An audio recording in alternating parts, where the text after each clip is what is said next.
راکا پوشی راکا پوشی نگر شمالی پاکستان میں 25,550 فٹ یعنی 7,788 میٹر بلند پہاڑ ہے۔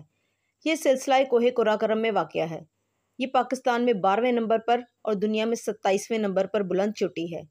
اسے سب سے پہلے 1958 میں 2 برطانوی کوہ پیماؤں مائک بینکس اور ٹام پیٹی نے سر کیا۔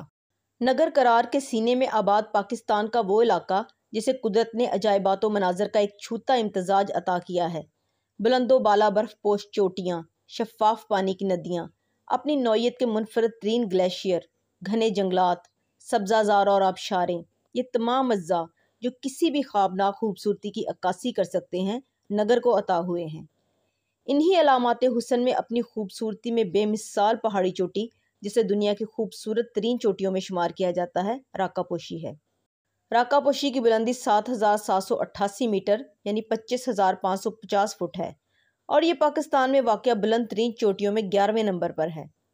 گو دنیا میں اس سے بلند چوٹیوں کی تعداد 26 ہے، لیکن اسے یہ انفرادیت حاصل ہے کہ گلمت یعنی شاہراہ قراقرم نگر کے مقام سے اسے دیکھا جائے تو یہ دنیا کی سب سے بلند غیر منقطع شدہ ڈھلوان ہے۔ اس مقام پر آپ کی سطح سے لے کر راکا پوشی کی چوٹی تک ایک متواتر چڑھائی ہے جس کی اونچائی 5,838 میٹر ہے، جبکہ گلمت ہی سے اس کی چوٹی تک کا فاصلہ 11 کلومیٹر ہے۔ یہ وہ خصوصیت ہے جو دنیا کے کسی اور مقام کو حاصل نہیں۔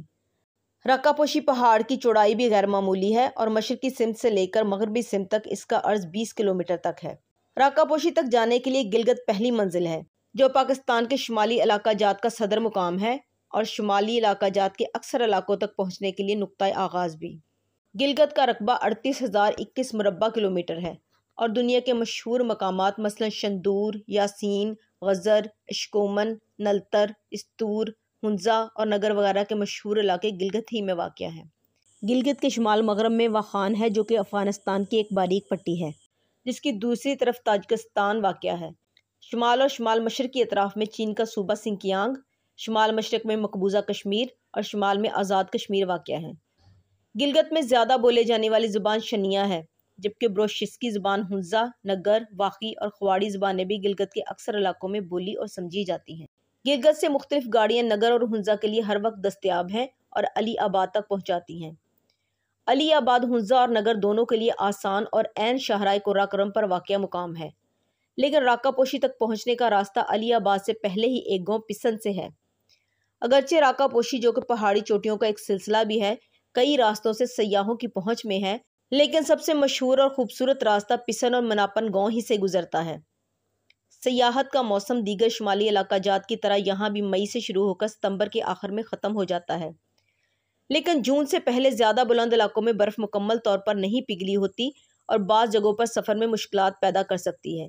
خوراک اور دیگر ضروری سامان گلگت، ہنزا اور نگر کے بازاروں میں عام طور پر دستیاب ہے، جبکہ پسن اور مناپن وغیرہ سے آٹا، دال، چاول اور بنیادی خوراک کا بندوبست کیا جا سکتا ہے۔ مناسب ترین طریقہ مکمل تیاری اور منصوبہ بندی کے ساتھ تمام ضروری سامان اپنے ساتھ لانا ہی ہے، جو کہ دوران سفر غیر ضروری وزن، وقت اور اخراجات میں معاون ثابت ہوگا۔ اس سفر میں تیز رفتار و پرشور دریائے مناپن ماخذ مناپن گلیشیئر تک چلتا ہے۔ دریائے مناپن میں برف کے چھوٹے بڑے ٹکڑے بھی گلیشیئر سے پانی کے ساتھ آتے ہیں اور گاؤں کے بچے تواضع کے طور پر سیاحوں کو پیش کرتے ہیں۔ 2 سے 3 گھنٹے کی مسافت کے بعد راستے میں پتھروں سے بنے چھوٹے چھوٹے مکانات نظر آتے ہیں جہاں مناپن گاؤں سے گرمیوں کا موسم گزارنے والے چند خاندان آباد ہیں۔ یہ لوگ گرمیوں کے موسم میں گاؤں کے پالتو جانوروں کی افزائش، خوراک اور ان سے حاصل کردہ دودھ سے مکھن، پنیر، گھی اور لسی وغیرہ تیار کرتے ہیں اور ٹھنڈی ندیوں کے ساتھ زمین میں گڑھے بنا کر محفوظ کرتے رہتے ہیں۔ تمام سفر میں نہایت حسین اور دلچسپ مناظر ایک لمحہ کے لیے بھی سیاحوں کی توجہ کسی اور جانب منتقل نہیں ہونے دیتے۔ اسی راستے پر نہایت دل فریب مناظر آپ کو اپنے پاس بہت دیر تک رکنے پر مجبور کرتے ہیں اور طبیعت میں آسودگی اور لطافت کا باعث بنتے ہیں۔ چند منٹ بعد ایک تنگ اور مشکل راستے سے گزرتے ہوئے سیاح اچانک ایک تا حد نگاہ وسیع و عریض جنت نظیر سبزہ زار میں داخل ہو جاتے ہیں اور سکون کا احساس ماحول کی پرکیف فضا میں ڈھل کر آپ کے تمام وجود کو اپنی لپیٹ میں لے لیتا ہے۔ وسیع و عریض ڈھلوانی سبزہ زار جو کہ اپنی اونچائی کی سمت ایک گھنے جنگل سے شروع ہو کر گھاس اور پھولوں سے مزین شفاف پانی کے ٹھنڈے چشموں سے آراستہ ایک بڑے رقبے کا احاطہ کرتے ہوئے گہرائی میں مناپن گلیشیئر کی سلیٹی مائل سطح پر ختم ہو جاتا ہے۔ سیاح عموماً اس مقام پر جو ہپاکن کہلاتا ہے کم از کم ایک دن ضرور قیام کرتے ہیں۔ راکاپوشی پہاڑ کو دمانی چوٹی کے نام سے بھی پکارا جاتا ہے، جس کا مطلب ہے مدر آف مسٹ یعنی دھند کی ماں۔ مقامی زبان میں راکاپوشی کا مطلب ہے چمکتی ہوئی دیوار۔ راکاپوشی، جسے پہاڑوں کی ملکہ ہونے کا اعزاز حاصل ہے، یہاں پسن نگر ویلی میں دنیا کا بلند ترین کرکٹ گراؤنڈ بھی پایا جاتا ہے۔